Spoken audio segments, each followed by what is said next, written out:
Hello everybody, I'm Cobbler Bob, and today's episode is this very special pair of Cordwainer Wright by E.T. Wright, Shell Cordovan long wing bleachers that I thrifted for $8. Okay, so let's go.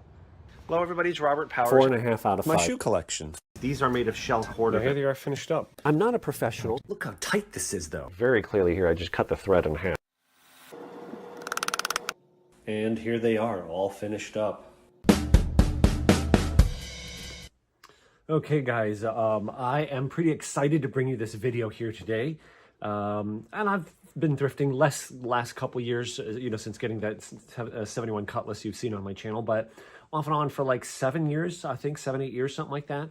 I've only found Shell Cordovan shoes just a handful of times. This is only the second time I found a pair that I could even come close to wearing. There's one other pair of Florsheims, 93605, I think they are, but Shell Cordovan Florsheims, they're 12C.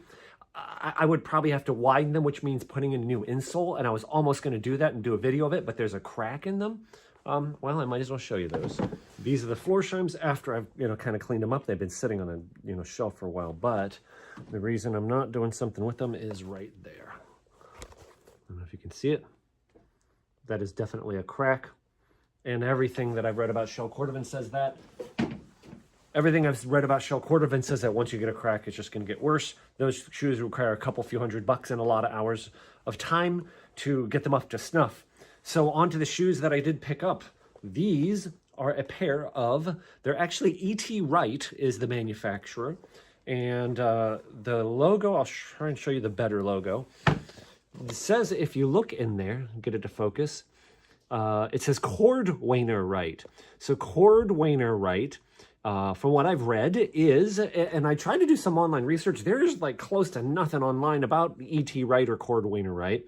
But this is, according to vcleat.com, which is like the Bible of all things vintage American shoes, is the upper line for E.T. Wright, Cordwainer Wright. So let's look at the word Cordwainer. Cordwainer is a word you don't hear very much anymore. It's kind of an obsolete word, but it's really only used as to describe like groups or industries of people. But you will sometimes hear people. There's some dude on social media, Cordwainer or something, who. But anyway, Cordwainer is a person, old term for a person who makes shoes, whereas a cobbler is a term for a person that repairs shoes, right? So Cobbler Bob, not Cordwainer Bob. So, but hallmark, if you know Shell Cordovan, let me start with that. You know Shell Cordovan, what it is. If not, I'll explain. Then I'll get into, these shoes themselves and why I'm excited. Shell Cordovan is a special type of leather that comes from the hind quarters, like the rump, like outside of the thigh, butt cheek area of a horse. And there's only two pieces roughly that big on a horse. Shell Cordovan is one of the things, once you learn about it, you're either going to be totally enthralled. Oh my gosh, this is the coolest thing ever. I'm wearing a pair of Shell Cordovan Allen Edmonds right now, wore them to church.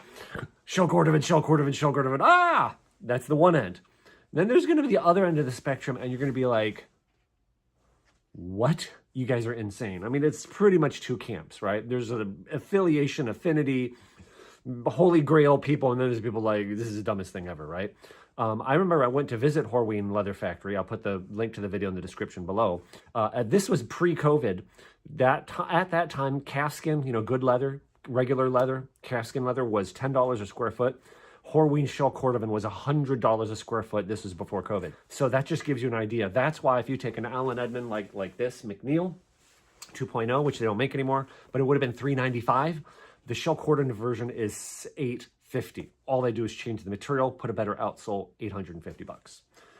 The key hallmark with Shell Cordovan, so like I said, I've actually got 3 different pairs here to show you, but it has these gentle rolls. And by the way, this is the before condition. I have not done anything to these shoes, but if you can try and see, let me get it to focus. Come on, camera. It does not crease. It does not micro crease. That's the magic in it. It does not micro crease, right? Compare that to any pair of calfskin shoes that I have laying around here. You can see. You can see it micro creases, right? You get those creases, even in very good quality leather, right? These, let me take a look at them. So first of all, So first of all, let me take a look at what I got here, the shoes, the conditions themselves. I'm not sure what they officially called this color, but I believe this is called color 8. I think that's just a loose thread there. First thing I'm looking for is the condition of the Shell Cordovan. Is there any cracks, as I showed you in the other one? I don't think that is. Nope, that's just a little divot there, a wrinkle. It's in pretty good shape. You can see a scuff there. I think that could be filled and colored. Shell Cordovan kind of has a self-healing property too, which you'll probably see. It's a very, I don't want to call it oily, but it's got a lot of oils and waxes in the leather by nature that come to the surface. So it's got the self-healing property. It's very tough leather. And it's got this depth of color, which I'll show you when they're done outside. It's very, I don't know how to describe it. It's like a three-dimensional. It's a very deep color that does change and vary. Another place you want to look for cracks is in the back strap here. The piping there's got a little bit of cracking on it, but I think I can just color that in and it'll be fine. And here's kind of the logo, by the way. Let me get a shot of that logo. So you see it says Cordwainer Wright, made in the USA. And I'm not sure what does the rest of that say. This one doesn't have that. Oh, by the way, price tag there. I did not pay $15 for them. They were half off because of the blue tag that day. $7.50 with tax. I paid a whopping $8. So that's pretty cool. Now let's see. And what does it say there? So it does say Cordwainer Wright Arch Preserver shoes, right? So Arch Preserver was their a moniker, I guess. And I read a little bit about it. Supposedly I think the deal was they just had like a bump, kind of like a, thing to help support your arch, which I don't believe in. I think your arch is, there for a reason. I think God made our feet the way they did to have a strong arch. I'm not a believer in, supporting the arch. I'm not saying it doesn't help some people that have issues, but that's the arch preserver is kind of one of the things. So let me read you a little bit what I found on the internet, which is very little about the company history. So E.T. Wright was once one of the great shoe manufacturers in the USA. They were founded in 1876 in Rockland, Massachusetts. The company patented a pad under the insole called the Arch Preserver. Some of the vintage ads said the manufacturer said the feature promised to keep your feet young. The Arch Preserver is a raised triangle in the middle of the insole. That was from vclate.com. It feels a bit odd at first, but you get used to it. Like most shoe manufacturers, Wright struggled in the 1980s and was eventually acquired by Mason Shoes in November of 1998. I did see some things on the Style Forum, I think it was, even as late as 2010. Hey, they're liquidating, da-da-da. So somewhere there, late 90s, early 2000s, I saw 2003, then I saw 2009, they stopped making shoes. So sometime in the early 2000s. But like a lot of the shoe manufacturers, what happened in the 1980s is that's when foreign competition, people wanted cheaper shoes. First thing they kind of did in that shoe industry was they went to cheaper materials. You'll see some of the later 80s shoes have like still Goodyear welted, construction, but they'll have artificial material insoles and foam instead of cork on the insole. Then the next thing they did was they made it cheaper. They went to cheaper labor, and then they did a cheaper design where instead of actually Goodyear welting, they glued stuff together. And that's how the shoe industry kind of went down the toilet. But a couple things on VClete. He shows a pair of blue lizard skin Spectator E.T. Wrights. But that's about it. A couple other blurbs I saw. I did expensive research on but couldn't find an answer. At what point did E.T. Wright's quality decline? This is from Style Forum. This is a person asking. Answer, this is from Well Kept, is a senior member on Style Forum. That's his screen name. The early union-made Arch Preservers are excellent shoes. As so often true, the older the shoe, the higher the quality. They are not easy to date with precision, but if you can find a pair with a sewn-in cloth label, you have made a score. So I think that's key. Look for sewn-in cloth label. They are generally on par with vintage Florsheims from the same period. I've heard some people say so it sounds like some people said, oh, some of their shoes are junk, some are great. Definitely sounds like Cordwainer Wright is a higher level shoe, and it definitely sounds like they had a range of qualities ranging from fairly poor to really nice. So here's another one. Honestly, they're all across the board. Their Masters collection, never heard of it, never seen one, is quite nice. Produced in England and Spain by Sanders and Sanders and Magnani, respectively. I have two pair of these, a pair of canvas Oxfords and a pair of slip-ons, both nice quality. for the retail price about $180 or so. Okay. Their regular shoe lines vary. It's some quite nice, and some look as though they belong in Walmart for $15. They can be obtained on sale. I'd say they're worth it. Other than the Masters collection, I wouldn't say they're worth retail. So I think really what you're looking for is Cordwainer Wright. You're looking for, just like, why did I pick these up? I didn't pick these up because they're Cordwainer Wright. I have seen Cordwainer Wright before. Not very often, but I've seen the name online and in person a few times. But here's what I do know. Number one, it's Shell Cordovan. That's a huge bonus.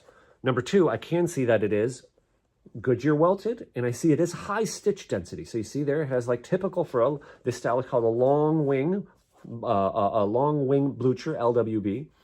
Bluchers when you have this separate material sewn, on the making up a eye stay, and you can see the welt joint is done very nicely there, and it looks like it is leather because sometimes the cheaper materials I went to plastic, but it probably wouldn't have held up this long if it was plastic.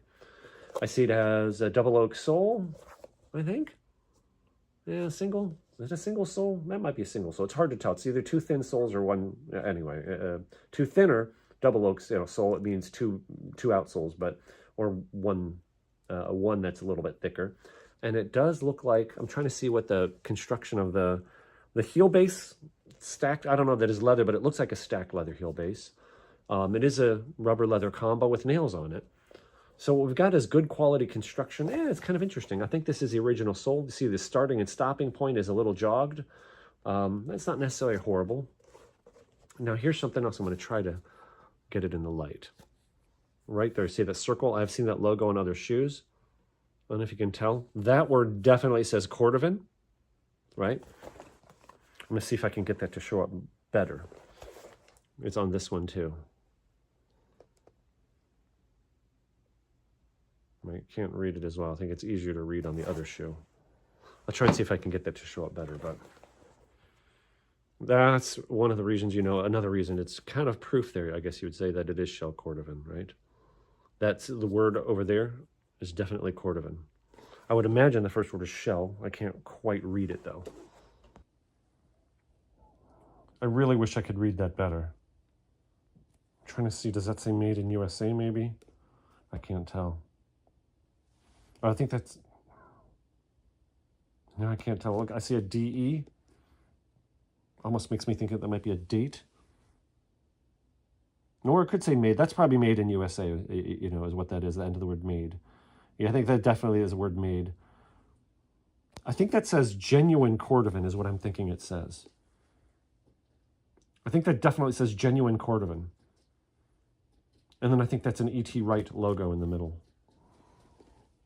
Kind of interesting, huh? So here they are side by side. 1, 2, 3, 4, 5, 6, 7, 8, 9, 10 nails in each heel. All right. See, at least they're kind of almost consistent. But like I said, pretty high stitch density. The leather seems to, the outsole seems to have worn pretty well, survived pretty well.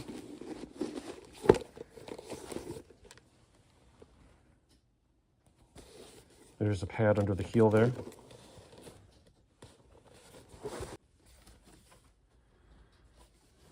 And again, take a look around both shoes. And like I said, the Shell Cordovan. So these are probably, I'm guessing, made in the 1980s. That's just a blind guess, right? Probably sometime in the 1980s. Maybe it could be as early as the early 90s. Certainly going to be before 1998. It's hard to tell. There's like nothing online as far as how to date them. You can see some discoloration there of the shell and the tongue. Right, kind of interesting. Another place to look for cracking in Shell Cordovan shoes is around the eyelets, and you also see how that it puckers around the eyelets. That is another hallmark of the Shell Cordovan. Again, you see, if it micro creases, which these do not, if it micro creases, it's not Shell. I have a whole video on spotting Shell, identifying Shell Cordovan too. I'll link in the description, but that's another place the stress cracks you'll sometimes see is around the eyelets. It's one of the first places it'll start to give. I think we're in good shape with these. Check the eyelets on these. It looks like we are in business. I was not able to really see a shoe size on these either. I finally found the shoe size. It's hard to see. And let me go zoom in. These are 11 and, is that 11C? Yeah, they're snug on me. I'm usually like my Allen Edmonds. Ideal size for a McNeil, Allen Edmonds is like 12E. Yeah, that looks like 11C to me. That's why they're so snug. So I don't think I'm going to be able to wear. I tried them on at the store. I don't know if I'll be able to wear these or not. But, and there we see some more information, which I can't decode. And I saw nothing online. I'm sure those mean something. Right? But I think these are 11C is what that looks like to me. Let's look at the other shoe. Yep, 11C. Definitely 11C. I can wear 11.5 wide. I'm going to take the laces out of these, and I think the first thing that I want to do with them is actually clean them up, and I know what I'm going to use to clean them up. I'm going to use Pure Polish Cleaner Conditioner. A chemical dye, silicone, or animal fat, right? 100% biodegradable, non-toxic. Here we go. Ingredients: orange oil, beeswax, coconut oil. So the way you use this as a cleaner is with a thick rag. Like, you don't have to get it from Andy from, www.purepolishproducts.com. No, he doesn't pay me to say that.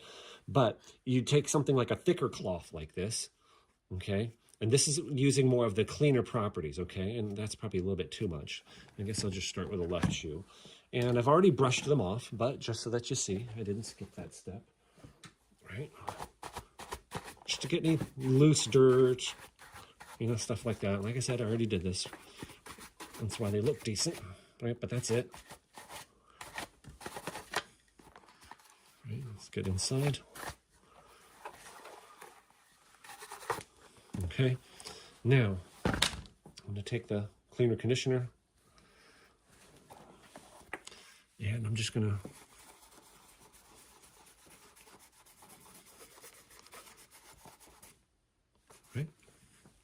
start rubbing. Let me try and get a cleaner spot on the towel just so we can see the progress.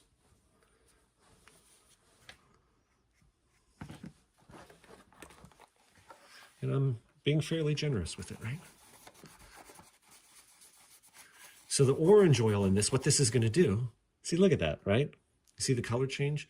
The orange oil here is going to pick up the dirt from the surface here. You're still conditioning the leather, but we're doing more cleaning now than conditioning. This will be interesting to watch that scuff spot as I progress. I'm using good pressure, pretty firm pressure here. See, look at that. All that dirt coming up. Right?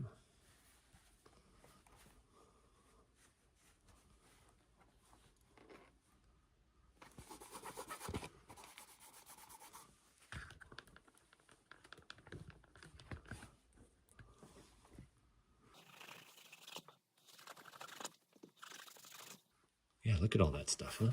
Old polish, dirt, God knows what else in the leather.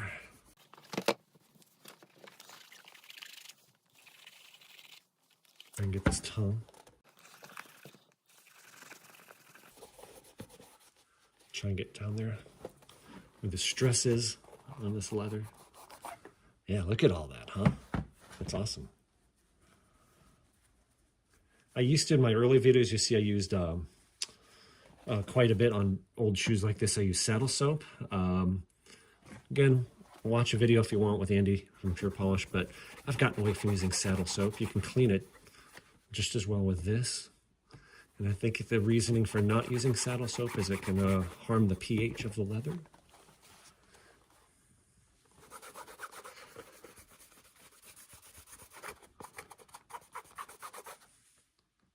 Try and get here up high too and hit the piping.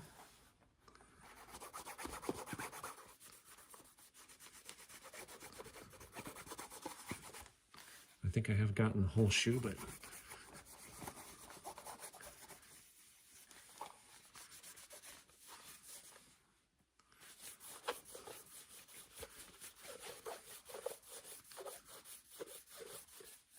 Shell Cordovan really is a remarkable material. The more you learn about it, the more you use it. It requires a bit of attention, brushing, and keeping it hydrated. So I'm going to let this sit off camera, and I'll do the other shoe, and then I'll come back. And by the way, all that dirt right there, from here to here, that's all from that one shoe.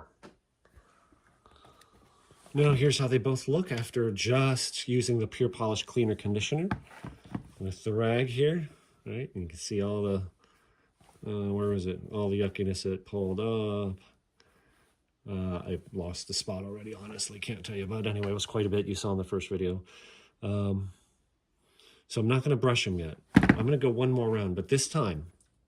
So now that I did one round of just cleaning, what I'm going to use next is Shell Cordovan cream. This is a newer product from Pure Polish. And this is specifically designed to, hydrate, I guess you'd say, Shell Cordovan cream, right? Cream, whatever it says there, for Shell Cordovan, right?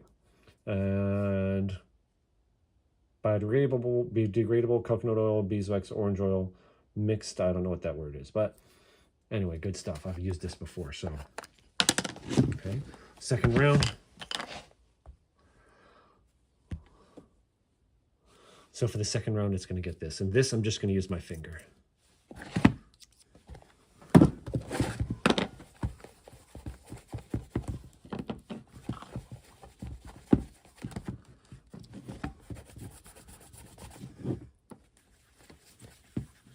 Does not take much.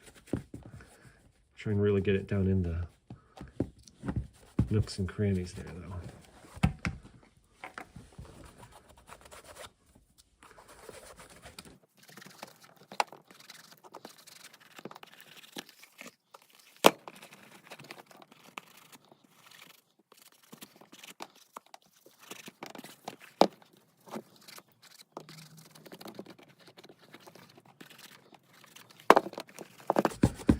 I think I got it all. Now this stuff, you definitely do need to let it sit and give it time to absorb into the leather.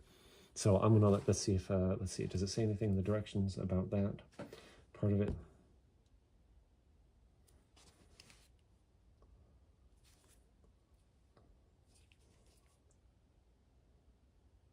Apply in thin layers with fingertip or clean cotton cloth. Let sit 5 minutes. So that's it. It says 5 minutes is all, huh? Wipe off any excess. Okay, so I'm definitely gonna let this sit for 5 minutes at least and apply it to the other shoe while we're waiting.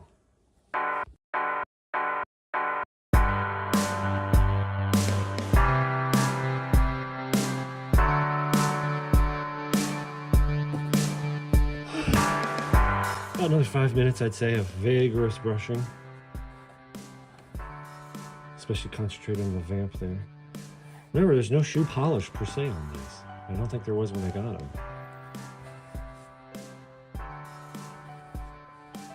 Starting to come around. Here are the shoes, and this is after letting them just dry overnight and then hitting them just for another couple minutes apiece. And remember that spot I said, the scuff? Remember, there's no polish on this yet. And I may not use any polish, but you see what I mean by the self-healing properties? It's not 100% gone. I could probably fill that with a little bit of cream polish, but there's no shoe polish on this. All I did was what you saw. I cleaned them with the Pure Polish Cleaner Conditioner, and then I conditioned them with my finger with the Pure Polish, what is this officially called? Shell Cordovan cream. And then brushed them. Now here's something I've determined. The wear here, sometimes you call this patina, but that wear is excessive. This tongue here, that tongue is not Shell Cordovan. Do you see the micro creasing right there? How it creases, wrinkles. This is corrected green leather, so they're not using Shell Cordovan for the tongue because it's hidden, quote unquote. They're using cheaper leather there, so yeah, shame on you. It's not very much. I couldn't imagine what the savings is by doing that, but Shell Cordovan also does not, number one, doesn't have those little creases like that. We can do that. Let me get it to focus. But the other thing that it would not do is you would not get wearing through the color there. It's an aniline dye. This is aniline dye, meaning it penetrates through to the surface. It's not on top. This is clearly a brown or, light brown corrected grain leather that they, have a dye that goes on top. So, oh well, I'll see if maybe I can re-dye that, I think. But let's get to a couple more things here. What I want to do next is I want to see if we can make the edges of these soles and heels a little nicer. So what you can see happens over time. You see that finishing there. That's probably from the factory. That could be nicer the way that divot, the gouge there is, but yeah, it's interesting. Is that glue coming out? little blobs there, but the leathers seem to compress at different rates over time, and this becomes uneven.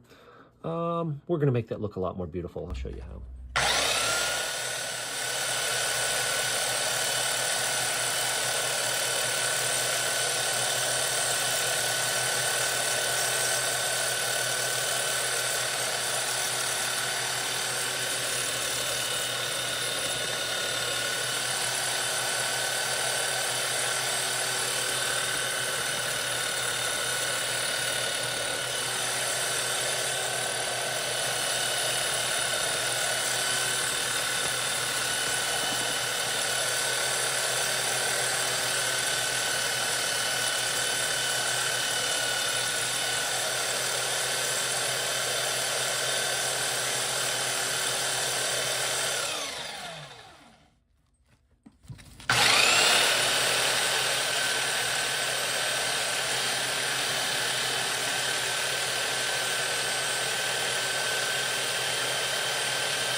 So it's been sanded down. I think that was 220 grit on the belt sander. That is takes a bit of skill. I know it may not look real easy, but it does take some skill to do that.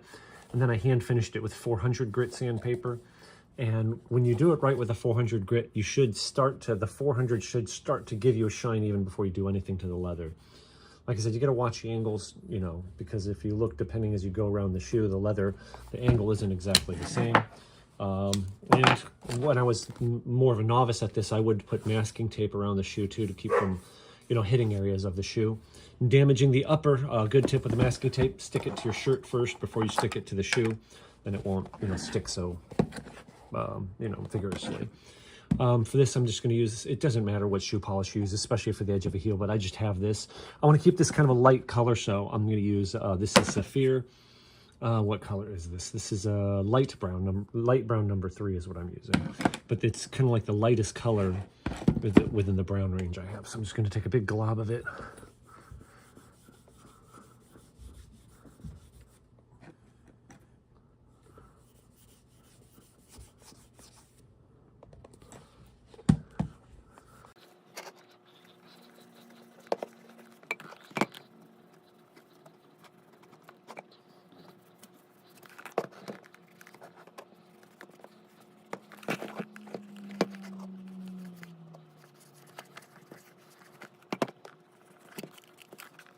And I'm going to let that set up. I'll do the other shoe off camera.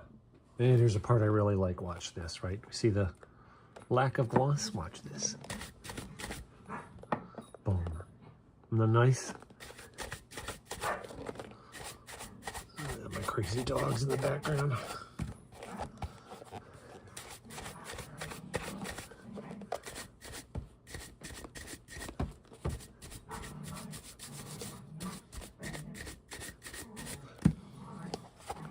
Isn't that nice?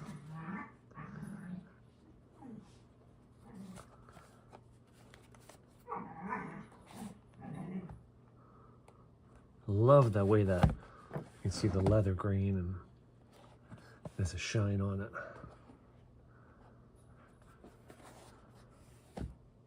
Not too shabby.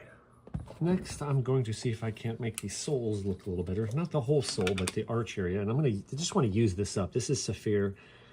This is the Renovateur, I think it is.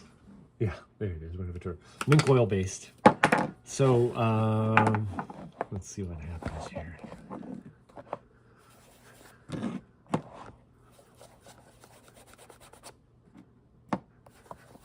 I'm definitely a believer in making shoes look better. But especially if it's something you're going to put on eBay, I'm definitely not a believer in being dishonest. I've seen people sand their soles and then condition them to try and make them look unworn. If you notice, I'm not just doing that. Right. And I'm hoping you can see that stamp a little better by the time I'm done. Right. That's good enough for me. Maybe a little bit over here. But that's all I think they should get. That marking there, a little bit of a brake cleaner. Hopefully should take care of it.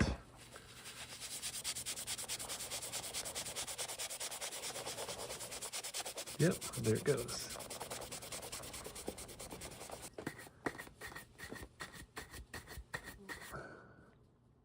Yeah, huh? Not bad.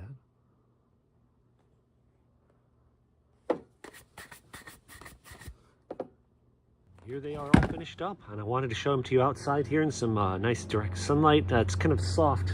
It's a partly cloudy day, but some not too harsh sunlight. I elected not to dye the tongue there, even though you can still see the right angle. You can still see some of those spots. Main reason being, number one, it's just not very visible, but other reason number two, I am out of any dye. I can't believe it. I'm out of mahogany dye. I'm out of dark red dye. Can't even find them. So it'd be a few days before I could get some, but I think it's okay the way they are. Aren't they beautiful though? Do you see what I mean by the color and the depth of the color? Like you can see that this area is a little bit darker than that area, and there's just some nice variation across the shoes. By the way, what do you think of the soles?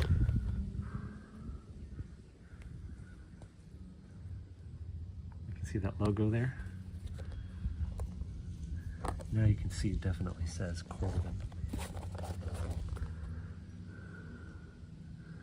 A little bit easier to see now. It does say genuine Cordovan.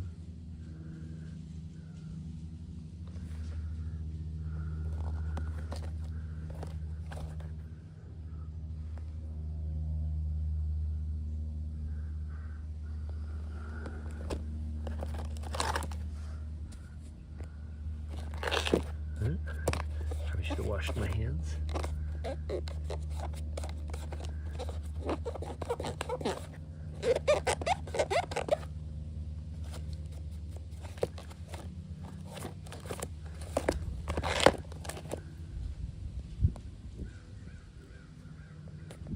Look at that, huh? Isn't that pretty?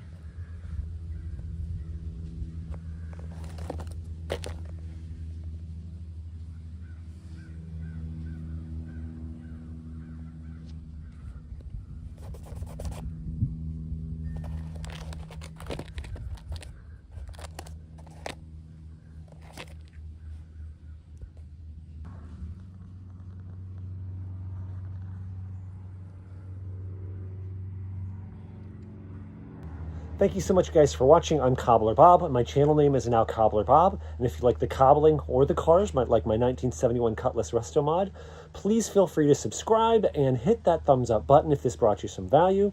By the way, I know the vast majority of my subscribers are not seeing my videos, so if you got some value out of this or any of the other videos, why don't you shoot a link to it, either text it or private message it over to one of your buddies. All right, thank you so much for watching, and God bless.